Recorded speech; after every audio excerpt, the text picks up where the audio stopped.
विष्णुपदाय कृष्णपृष्ठाय श्रीमद्वेंकटेश्वराय श्रीकृष्णाय नमस्ते वंशनाय भक्तिपादव्यासे दुर्लभकृष्ण भक्ति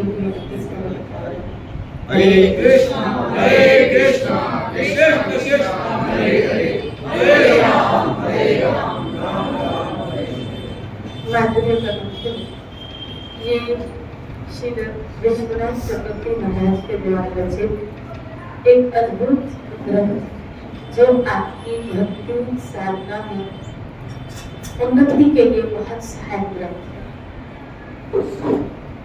विश्वनाथ चक्रवर्ती महाराज नवोद्दास ठाकुर जी की परंपरा में ही हुए। एक दिन अपने जयपुर शहर में कुछ वैष्णव समाज को लेते हुए बहुत यहाँ के लोगों ने गौड़िया वैष्णव के ऊपर बहुत बड़ी उंगली उठाई थी। राजा जयसिंह उस वक्त चैलेंज किया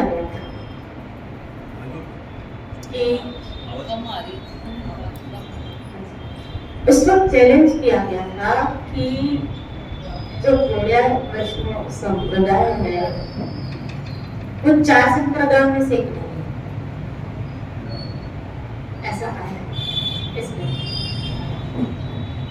तब विश्वनाथ चक्रवर्ती महाराज उनके ही एक शिष्य बलदेव विद्याभूषण, क्योंकि विश्वनाथ चक्रवर्ती महाराज इतने वृद्ध हो चुके थे उस समय, इतने वृद्ध, और वो बिल्कुल काया दशा में नहीं होते थे। अंतिम दिनों में तो जो उनकी दशा वर्णन नहीं है, तो इतना अंतर राज्य में रहते थे, अंतर दशा में रहते थे कि कई बार उनके शिष्यों ने उनको लीला चिंतन में उनकी असलियत सखी के रूप में, मंजरी के रूप में वाणित होते बना दिया। क्योंकि ऐसे महापुरुष बहुत अपने आप को छुपाते हैं। मैंने कभी कहा था ना कि कीर्ति एक बहुत बड़ा भक्ति समाज में हमारे लिए आदत है, तो इसलिए महापुरुष अपनी स्थिति को छुपाते रहते हैं। बहुत साधारण, एक बार श्रील प्रभुपाद, आपको पता है आपकी सिग्नेचर से, आपकी बहुत सारे हाव भाव एक्टिविटीज से आपकी अंतर्दशा का पता चलता है।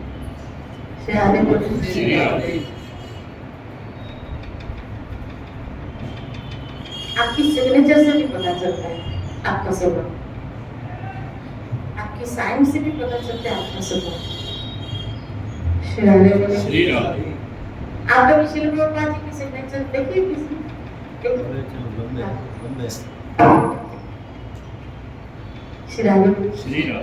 समझ ही नहीं पाओ, इतनी उलझी हो।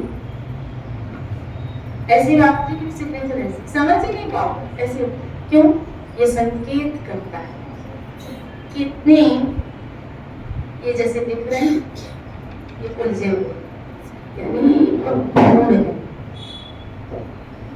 बात बाहर जैसे दिखाते ऐसे उनकी अंतर्दशा बहुत हुई। तो विश्वनाथ चक्रवर्ती महाराज भी ऐसे ही थे, बिल्कुल ऐसे।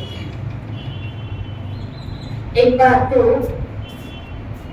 अपनी कुटिया में उनके शिष्यों ने देखा कि बैठ के क्या कर रहे हैं, भजन।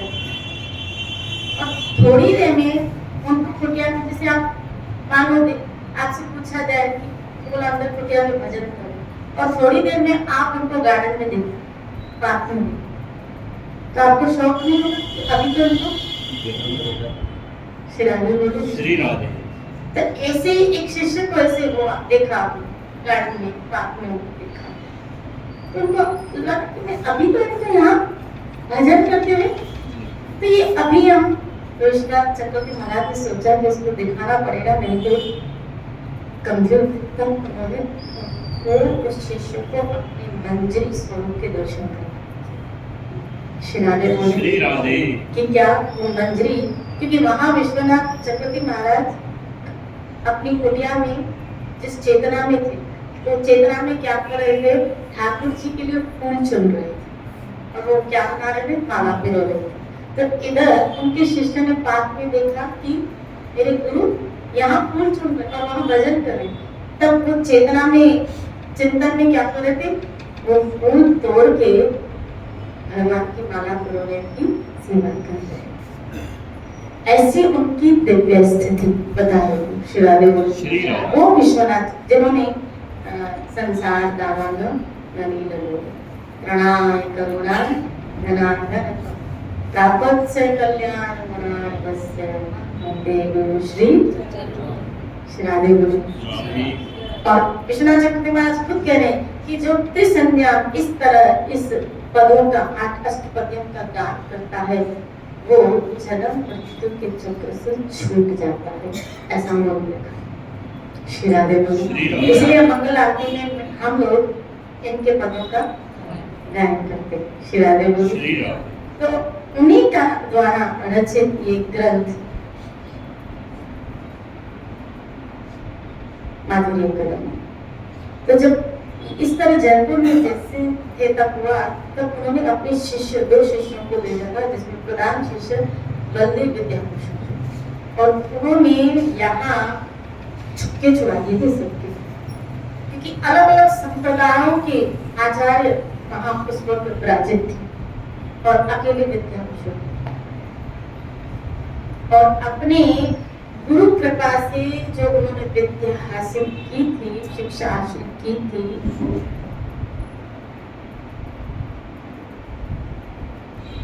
सबको परास्त करके महाप्रभु चैतन्य की परंपरा को एक बहुत बड़ा, उस वक्त उन्होंने उन समस्त वहां जो विराजित थे उस वक्त कई आचार्यों ने कहा कि नहीं, इनका अपना कोई वेदांत सूत्र नहीं, उड़िया वालों का कोई अपना वेदांत सूत्र नहीं, तो इनको बहिष्कृत किया गया, क्योंकि इनका कोई वेदांत सूत्र नहीं श्री राधे बोल। क्योंकि हर परंपरा के आधार का अपना एक वेदांत सूत्र। तो विद्याभूषण जी ने जवाब दिया, हमारे लिए भागवत के श्लोक वेदांत सूत्र है, हम भागवत को ही वेदों का सार मानते हैं श्री राधे बोल। तब कहा ये इस तरह से बात, क्योंकि उनका कहना था उस वक्त आचार्य की गोविंद जी में जो राधा रानी विराजित है ना, तो राधा रानी मतलब नहीं रखना चाहिए, क्योंकि शास्त्रों में कहीं ऐसा राधा रानी का भागवत आदि में वर्णन नहीं आता, प्रैक्टिकल विवाह नहीं हुआ। तब विद्याभूषण ने समस्त तर्कों को खंडित करते हुए कहा कि गुह्य रूप से राधा रानी को, तब उन्होंने भागवत के श्लोक निकाल के दिखाया कि किस तरह इन श्लोकों में राधा रानी छुपी हुई है। बोला जब तक गुह्य महापुरुषों के अनुगत्य में रह के भागवत श्रवण नहीं की जाती, तब तक आपको उसके यथार्थ अर्थ का पता नहीं चलता था श्री राधे की भागवत करना अलग बात है, लेकिन भागवत के तह में जाओगे पूरी जिंदगी निकल जाएगी, पूरी जिंदगी। आज मुझे 30 वर्ष हो गए इस आध्यात्मिक जीवन में, लेकिन आज तक भागवत मुझे नहीं की नहीं लगती। जब भी पढ़ते हैं तो ऐसा लगता है कुछ नया अर्थ है श्री राधे को, बहुत गहराई है, बहुत गहराई। इसलिए हमारे यहाँ भागवत को महत्व दिया जाता है, समाज में भागवत को ही बहुत महत्व दिया जाता है श्री राधे बोलिए श्री राधे। फिर उसी वक्त लगेज उन्होंने गोविंद भाष्य नाम का सूत्र विधान सूत्र उनके मुंह से जैसे सरस्वती विद्याभूषण जी प्रकट हो,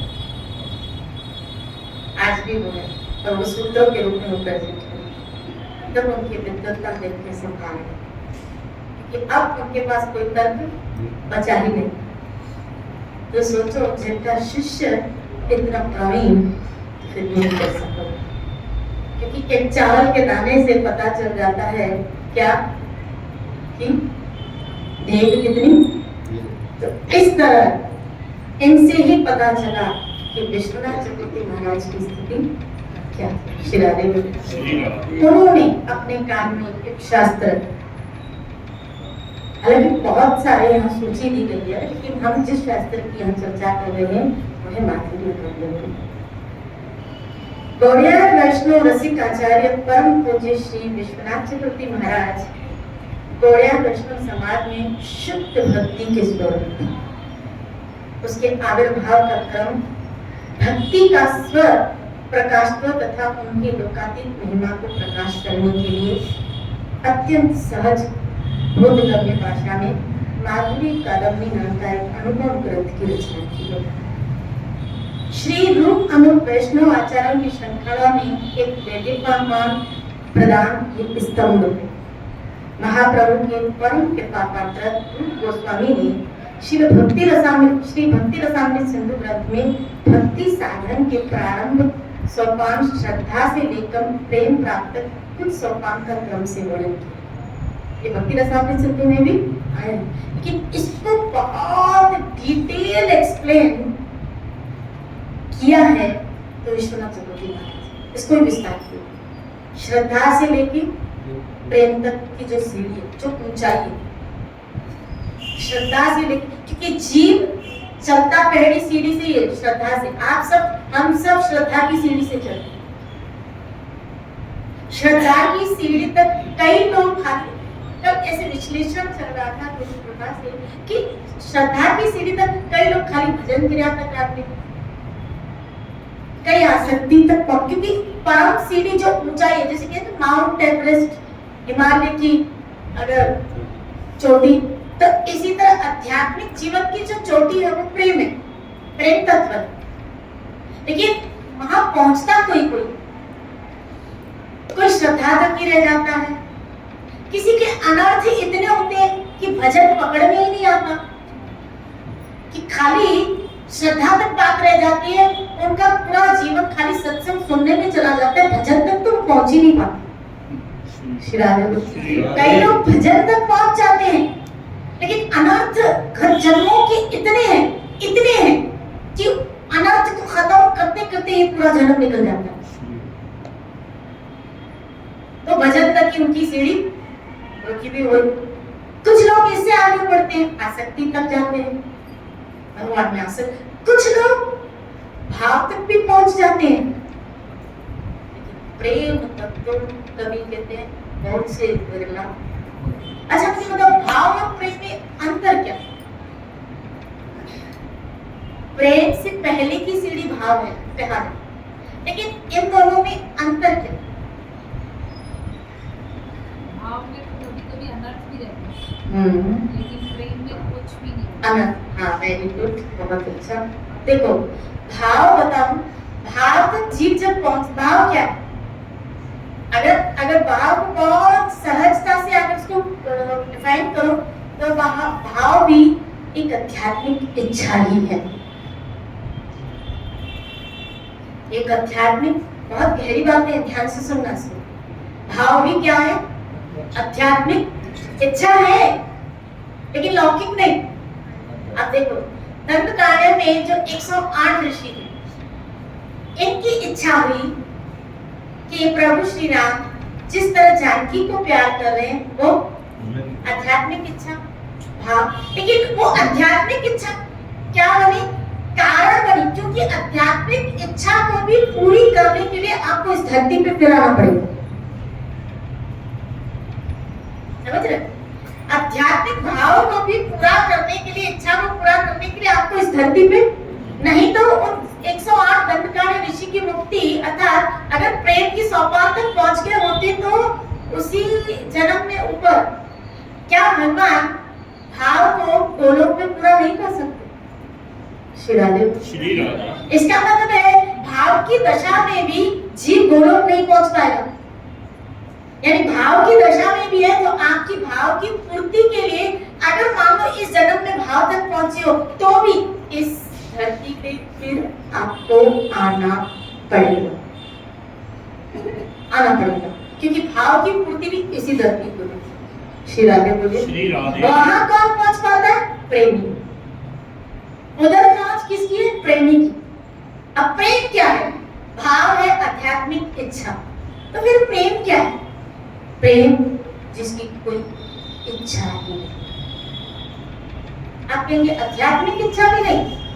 श्री राधे बोले, श्री राधे। क्या उसकी आध्यात्मिक इच्छा भी नहीं? नहीं, उसकी सिर्फ एक ही इच्छा रह जाती है। क्या? मैं अपने प्रीतम को कैसे खुश करूं?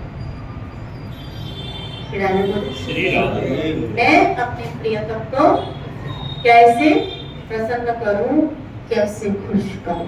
मेरे रोज मीरा ने कहा, क्या अगर तू खुश कहो तो कुसुमल साड़ी रंगा, कहो तो भगवान, कहो तो मोतियन मांग भरा, कहो मुंडावा क्या है?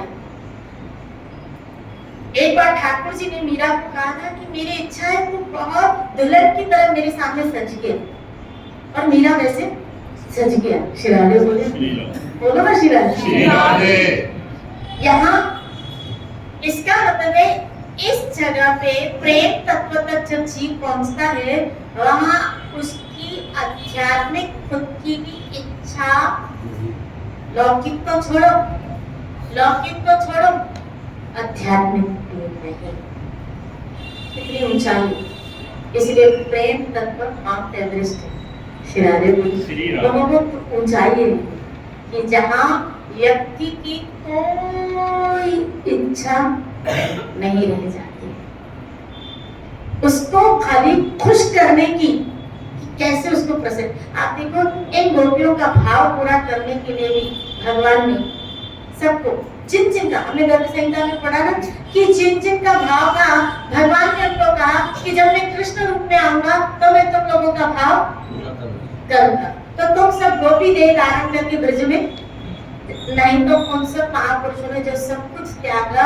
आपने इसमें भागवत में पढ़ा है, कई गोपियां कल्पों से तपस्या कर रही थी, तो जो कल्पों से लगा हो इस मार्ग में, उसकी मुक्ति न हो, वो भगवत धाम नहीं पहुंचा। श्री राधे बोली, भाई भगवान इतने निष्ठुर है क्या? एक भजन इतने कल्पों से करा, वो भगवत धाम नहीं पहुंचा, नहीं पहुंचा, नहीं पहुंचा। क्यों? क्योंकि उसके अंदर एक कामना थी, भगवान से वो इच्छा। तो वो जो भगवान से इच्छा, क्योंकि वहां फिर कौन जीव रहता है? वहां वो जीव रहता है जो भगवान की इच्छा पूरी करता है। श्री राधे। श्री राधे। और यहाँ भगवान जब आते हैं, वहां यहाँ आके वो आपकी इच्छा पूरी करते हैं, आपके भाव को पूरा करते हैं। परित्राणाय साधु। श्री राधे ने अपने भक्तों के लिए, तो भक्तों के लिए क्या? उद्धार, भक्तों के भावों को पूरा करने। यहाँ भगवान नीचे भक्तों के भाव पूरे करने आते हैं, लेकिन जब भक्त परिपक्व हो जाता है, वहाँ भक्त भगवान के भाव पूरे करता है, भगवान की इच्छा पूरी करता है। तो वहाँ वो जीव जा सकता है जो भगवान की भावों को, भगवान की सेवा को, भगवान की इच्छा को पूरी करे। इसीलिए यहाँ इस जगह पे, इस धरती पे, जब तक जीव ये भाव को प्राप्त नहीं कर लेता, उस प्रेम तत्व को, तब तक उसका गोलोक की टिकट कटती नहीं है। बोलो ना श्री राधे। श्री राधे। और यही यहाँ विश्वनाथ चक्रवर्ती महाराज समझा रहे हैं, क्या? उस प्रेम तत्व तक पहुंचा जा सकता है, लेकिन उस बीच आप क्या क्या गलतियां कर रहे हो, उसका डिफाइन करें कि हम क्यों नहीं पहुंच पा रहे, क्या गलती कर रहे हैं, कि कोई आसक्ति तक ही क्यों खड़ा है। जैसे ना यहाँ आने के लिए 5-6 सीढ़ियां है ना, ऐसे प्रेम तत्व तक पहुंचने की 9 सीढ़ियां हैं। श्री राधे बोले। श्री राधे। तो ये सीढ़ी, कभी 2 सीढ़ी पे खड़ा है व्यक्ति, कोई तीसरी पे खड़ा है, कोई चौथी पे खड़ा है, कोई 5वीं पे खड़ा है, कोई 6ठी पे खड़ा है। और कभी कभी तो मैंने कहा ना, जन्म जन्मांतर लग जाते हैं, खाली वो इन्हीं सीढ़ियों पे खड़ा रहता है। ब्रह्मांड ब्रह्मविद्या, कृष्ण भक्ति में भी पूर्णता को प्राप्त करना कोई आसान काम नहीं है। श्री राधे बोले। श्री राधे। लगे हुए हो, क्या सोच रहे हो? क्या कि माला पढ़ रहे हैं, हमारा काम हो जाएगा? श्री राधे बोले श्री राधे चक्रवर्ती सम्राट भरत थे महादशा तक पहुंच गए थे। हाँ आया है भागवत में बिल्कुल भाव दशा तक पहुंच गए। और भागवत में ऐसा वर्णन आया है, अगर उनकी भाव दशा का वर्णन सुनो, वो मूर्छित होके अव्रल अश्रु धारा बहती थी। अव्रल अश्रु धारा मूर्छित होके स्तब्ध होना, रोमांचित होना, ऐसे सात्विक लक्षण भाव की, यानी वो यानी प्रेम की एक सीढ़ी पहले, लास्ट सीढ़ी अभी प्रेम की ही थी, उससे पहले जो भाव में ये लक्षण आते हैं, भाव में रोना भी आएगा, चक्कर भी आएंगे, स्तंभ भी होगा, ये सब भाव की। लेकिन प्रेम तक पहुंचे कोई मुर्गा। श्री राधे बोले श्री राधे आप देखिए भाव दशा तक पहुंचने के बाद भी भरत जी नीचे, इसका मतलब है जब तक प्रेम तत्व तक नहीं पहुंचोगे नीचे आने के चांसेस है। पहले भी व्यर्थ हुआ, इसीलिए अब की बारी बची, थक गए। क्यों? कि हम सीढ़ी चढ़ते हैं, यहाँ दो चीज, क्या एक तरफ माया, दूसरी तरफ काल। एक तरफ माया, दूसरी तरफ काल, चप्पा भी खड़े, माया भी खींच रही है, काल भी खींच रहा है। कोई व्यक्ति चढ़ाई चढ़े, लेकिन वहां माया उसको गिराने के लिए पूरे प्रेशर में। आप भजन करोगे ना, कभी कभी कहते हैं, कभी कह रहे हैं क्या, कभी हरे श्री राधे श्री राधे छिन्न चढ़े छिन्न उतरे, ये तो प्रेम नहीं, ये तो प्रेम। श्री राधे श्री राधे कभी बहुत रोना आएगा, वाक्य में कृष्ण के अतिरिक्त मेरा कोई नहीं है, ये एहसास होगा एकदम जब संसार की तरफ से तो श्री राधे तुमने गा के सुना, सही सुना था सत्संग में, भगवान आपके अतिरिक्त मेरा कोई नहीं है। फिर हम भजन गाते हैं, क्या मेरी नैया लगा दो, हरि आ जाओ एक बार। श्री राधे बोले आ जाओ हरि।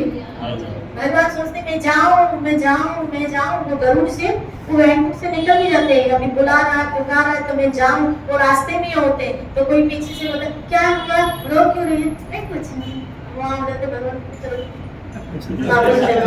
श्री राधे धोखा हो गया आपका। श्री राधे बोलो ना श्री राधे, वापस चले जाते। तो छिन्न चढ़े छिन्न उतरे, ये तो प्रेम है, ये प्रेम है, ये हमारी गलत फहमी है।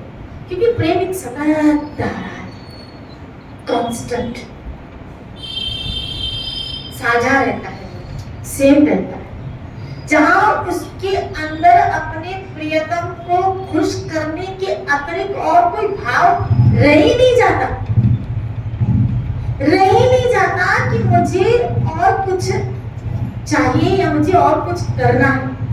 वो उनको खुश करने के लिए ही अपनी पूरा जीवन समर्पित कर देता है। श्री राधे। तो अब इस बीच हम क्या क्या गलतियां कर रहे हैं, तो एक तरफ काल है और एक तरफ माया है, दोनों हमें खींच रही है। कभी मन लगेगा कभी मन नहीं, और यही अभ्यास करते हुए सतत तभी आपको साधन मिल जाए, गुरुजनों के द्वारा हमें तभी साधन, और वो नियम से उन साधनों को करोगे तो एक न एक दिन माया थक के पीछे चली जाए, लेकिन नियम से उस साधन को करना होता है। श्री राधे। और याद रखना, नियम सुनना, नियम आप बनाते हो, नियम आप बनाते हो, और थोड़ा भी चलते हो ना उसको पूरा ठाकुर करवाता है। संकल्प को पूरा ठाकुर करवाता है। उसने लिया था ना संकल्प दुर्योधन ने कि मैं दुशासन की जगह पर दुर्योधन ने, सॉरी भीम ने लिया था कि मैंने दुशासन की जंगा को और रक्त की धारा से द्रौपदी का, लेकिन वो पूरा किसने कर रहा है? शिराले बोले श्री राधे क्योंकि अर्जुन ने तो कहा था मैं युद्ध नहीं करूंगा, और अर्जुन ही हथियार फेंक देता, युद्ध नहीं कर पांडव तो उसके पीछे ही थे। तो कौन सा उसका संकल्प पूरा होता बताओ? शिराले बोले श्री राधे करते आप को कोई भी नियम या संकल्प, लेकिन पूरा तो ठाकुर करवाता है। तो अगर पूरा ठाकुर का हमें सपोर्ट हो तो फिर कर लिया करो, क्या चीज तो भजन का किया तो, लेकिन पूरा ये उसका अभिमान मत करना, देखा मैंने आज पूरा ये ठाकुर ने करवाया, कि कहीं आपको निराशात्मक विचार आए कि मैं नहीं कर सकता, वो बल भी मेरा गोविंद ही देता है। तो हमारी क्या होगा, चप्पे चप्पे पे माया खड़ी है और हमको गिराने के लिए, चप्पे चप्पे सुबह होती है, एक माया का अटैक होता है, क्या फिर सो जाओ, नहीं होता है बताओ? शिराले कितनी बार कई लोगों को मैं देखती हूँ, हर 10 मिनट का अलार्म होता है, हर 5-10 मिनट का अलार्म, हर 5। मेरे साथ तो जो अलार्म वाले सोते हैं ना, मैं कहती हूँ मेरे उठ जाओ। शिराले बोले श्री राधे हर 5 मिनट में, या तो भाई एक बार में उठ जाओ, हर 5-10 मिनट में, हर 5-10 मिनट अभी उठिए, अभी उठिए, अभी उठिए, अभी उठिए, अभी उठिए। तो कभी कभी सोचती हूँ, अलार्म भी सोचते हैं बाप मुझे छोड़ दे, तेरे बस की बात है, मुझे भी सोने दे, तू भी सो जा, मुझे भी सोने दे। बाबा मुझे पैं पैं पैं करना पड़ता है, वो तो उस पैं पैं से तो उठ नहीं उठ रहा। शिराले बोली श्री राधे बोलो ना शिराले, राधे। हमें तो सुबह से लेकर रात तक, जब रात निद्रा में जाते ना उस वक्त भी माया पीछा नहीं छोड़ती है। शिराले क्या समझते हो, एक तरफ माया है और एक तरफ काम, इस बीच हमको अपना काम ऊंचाई पे चढ़ना है, प्रेम तत्व तक पहुंचे, इस बीच काल दबोचने के लिए तैयार है, माया गिराने के लिए तैयार है, और इस बीच ऊंचाई तक पहुंचना है। अब कितनी सीढ़ी पहुंच पाएगा, क्योंकि वो चढ़ता है गिरता है, चढ़ता है गिरता है, चढ़ता है गिरता है। अब एक चाहिए हमें ऐसा कि हम हमारा हाथ पकड़ ले, क्योंकि हम तो चढ़ते हैं, हम तो चढ़ते हैं गिरते, इसीलिए कभी नहीं कहा अब की बारी बचाए। कई जन्मों में चढ़ा गिरा, चढ़ा गिरा, चढ़ा गिरा, अब मेरे बस की बात नहीं प्रभु, तो अब की बात, अब आप हाथ पकड़ के मुझे चढ़ा। से कोई व्यक्ति बहुत निचली सीढ़ी पे है, दूसरी पे, तीसरी पे, समझ, और उसको एवरेस्ट की चोटी को छूना है और चढ़ाई चढ़ रहा है, इतनी दूर को इतने में हेलीकॉप्टर आया, उस व्यक्ति को देखा, आवाज लगाई, चलो चढ़ो धीरज, मैं तुझे चोटी पर, हमें भी बस कोई ऐसा हेलीकॉप्टर चाहिए। शिराले बोली ऐसा रस्सी मिली माला, ये हेलीकॉप्टर में लाने सत्संग, बैठ जाओ चौकी पे पहुंच जाओ। ये धीरे धीरे हमें चढ़ाई, बस करना क्या, मस्ती नहीं करना, ये इधर उधर नजारे देख के कूदो हेलीकॉप्टर से, तो फिर न किधर न उधर। शिराले में कूद जाओ, वाह क्या नजारे।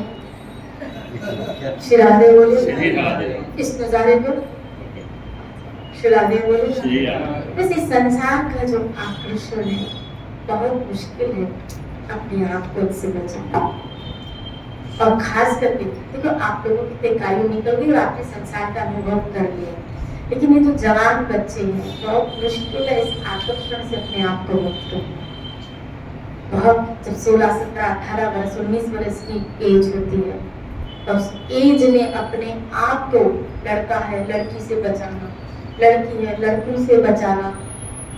शिराज, और आज का जमाना तो बॉयफ्रेंड और गर्लफ्रेंड का है, शिराज में, और आज man your path is straight, Bapu ji कहते हैं when your path is straight, अर्थात जब तुम्हारा रास्ता बिल्कुल सीधा है, there is no stress, वहाँ कोई स्ट्रेस नहीं है। अगर तुम्हारा रास्ता बिल्कुल सीधा है, श्री कृष्ण की तरफ, श्री राधे, तुम्हारा रास्ता अगर सीधा है तो तुम्हारे जीवन में स्ट्रेस कब आता है? जब तुम्हारा रास्ता सीधा नहीं है, टेढ़ा मेढ़ा तो क्या आपको स्ट्रेस आ जाता है। लेकिन रास्ता अगर सीधा होता है, आप देखो गाड़ी चलाने में भी हाईवे पे मजा आएगा, स्ट्रेट सीधा है तो। लेकिन जब पहाड़ियों पे चढ़ते हैं गोल गोल गोल तो सबको उल्टियां हो जाती है। जब रास्ता गोल गोल गोल गोल है ना तो तकलीफ आती है, लेकिन जब रास्ता स्ट्रेट है ना तो कोई स्ट्रेस नहीं है। बस इसी तरह आपकी जिंदगी में भी आध्यात्मिक जीवन गुरु कृपा से जो उन्होंने रास्ता दिया उस पे सीधे सीधा ही है, चलते चलो, भजन करो। उन्होंने क्या कहा? भजन करो, क्या करो? कृष्ण की सेवा, क्या करो? 4 नियमों का पालन करो, क्या करो? पाप से मुक्त होकर जीवन जियो, निर्दोष जीवन जियो। खाली 4 नियमों का पालन अच्छी तरह करोगे, उस सिद्धांत को समझोगे तो पाप से बच जाओगे। ये स्ट्रेट रास्ता है जो प्रेम तत्व तक आपको पहुंचाएगा। और इसी शास्त्र के द्वारा आप समझोगे कि क्या क्या भजन करते समय हम गलतियां करते हैं कि हम उस तक, देखो मैं कह रही हूँ भजन तक पहुंच गए, श्रद्धा है तभी बैठे हो। कई लोग खाली श्रद्धा, इनमें से भी कई ऐसे लोग हैं अभी भी माला नहीं करते। इसका मतलब है श्रद्धा है, सत्संग में बैठे हैं, यहाँ पर तो पहली सीढ़ी तो आ गए। श्री राधे बोली, श्रद्धा के बाद होता है साधु संग।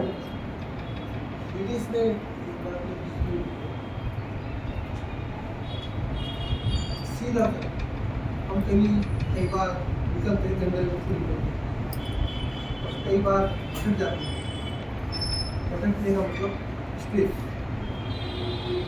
घूमते रहो रास्ता नहीं मिलेगा। फिर हम वो लगाते हैं, आजकल मोबाइल में लगाते हैं जीपे, गूगल मैप, गूगल मैप हमको पकड़ा देता है रास्ता। तो ऐसे ही हम भटक रहे हैं तो सीधा चलने के लिए हमको भी साधु संग। हाँ बिल्कुल, गूगल मैप क्या, गुरु मैप, गुरु के द्वारा दिया गया मैप। और वो मैप क्या, भगवत गीता, भागवत। गुरु के द्वारा भगवत गीता और भागवत ये वो मैप है जो आपको स्ट्रेट भगवत धाम जाने का क्या बता रहे हैं, रास्ता बता रहे हैं। श्री राधे बोले, श्री राधे। अगर उस मैप के अनुसार चलोगे, गीता भागवत के अनुसार अपना जीवन बिताओगे, चलोगे तो जरूर स्ट्रेस से मुक्त होकर आसानी से भगवत धाम पहुंच, बहुत सरलता से पहुंच जाओ। श्री राधे बोले, श्री राधे। बिल्कुल सीधा चल, बिल्कुल सीधा। कैसे सीधा? जैसे ऐसे सीधा। सीधे का मतलब जो उन्होंने आपको बताया, वो कह रहे वो सीधे सीधे मान लेना। इसलिए मैं अभी तक भी कई ऐसे लोग हैं जो भजन नहीं करते, गाते नहीं जाओगे, नुकसान में जाओगे बहुत। क्योंकि श्रद्धा है यहाँ तक आ जाए, श्रद्धा साधु संग करवाती है, लेकिन साधु संग के बाद अब सीढ़ी चढ़ना, आगे आगे सीढ़ी चढ़ना। पहले मुझे बोलते हैं क्या, हम घर में कर लेते हैं, बाहर लोगों को दिखाते नहीं, लेकिन हम घर में कर। क्यों? अब इस रास्ते में तुम्हारी मौत हो जाए तो, घर से निकले यहाँ पे, इस बीच तुम्हारी मृत्यु हो जाए तो। मैं तो कभी कभी सत्संग में कहती हूँ ना, सच बता कि जब हमको यहाँ से लेके कभी कभी फ्रैक्चर होता है और पट्टा लगता है तो ऐसे डॉक्टर कहते हैं करो, ऐसे पट्टा ऐसे डाल देते हैं ऐसे, और हमको वो पट्टा लगाने में पैर में इतना बड़ा पट्टा लगाते हैं, पट्टा लगाने में शर्म ना, पैर में पट्टा लगाने में शर्म आती है ना, इतना बड़ा पट्टा उसमें तुमको लगाने में शर्म में आती और इतनी छोटी सी माला उठाने में तेरे को शर्म आती श्री राधे श्री राधे है कि? श्री राधे बोले श्री राधे। कई लोगों को मैं देखती हूँ जब वो मेरे पास फोन जब वो आईफोन लेते हैं, फिर ये आईफोन नहीं है, और जब फोन लेते हैं ना तो फिर वो ऐसे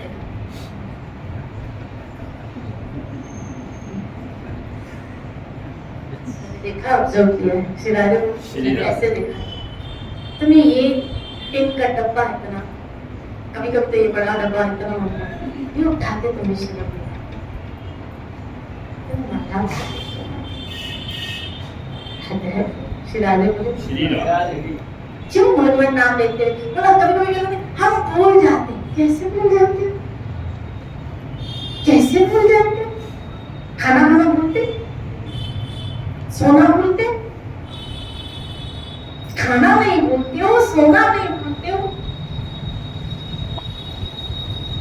मुझे कभी पैर तो है याद आ रहा है, कभी जी कहते दिक दिक रसना दिक दिक गाना, क्या है तुझे दिक दिक रसना दिक दिक गाना, तू क्यों नहीं सुनिया हरि का नाम?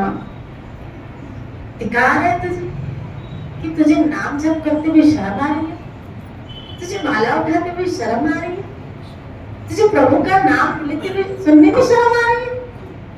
धिकार है तेरे जीवन में। श्री राधे बोले इसलिए भाई अगर चढ़ाई चढ़नी है ना तो इन सीढ़ियों को आपको चढ़ना पड़ेगा। इसलिए जो तीसरी सीढ़ी है क्या, और ये तीसरी सीढ़ी आपको आखिरी सीढ़ी तक पहुंचाए भजन के लिए। लेकिन उस भजन क्रिया और प्रेम तत्व तक पहुंचने के लिए जो बीच में ऑब्स्टिकल्स आते हैं उनसे थोड़ा बचते हुए चलना पड़ता है, तब हम उस परम लक्ष्य उस प्रेम तत्व तक प्राप्त कर पाएंगे। और फिर इस पर इन्होंने जो कृष्ण की महिमा की वो भी बड़ी सुंदर है कि कृष्ण कैसे, कल उसमें चर्चा करेंगे कि किस तरह विश्वनाथ चक्रवर्ती महाराज श्री कृष्ण की माधुर्य सुंदरता का वर्णन करते हैं। खूब भजन करो अपने जीवन को। श्री राधा गोविंद जय जय श्री राधे। जय जय।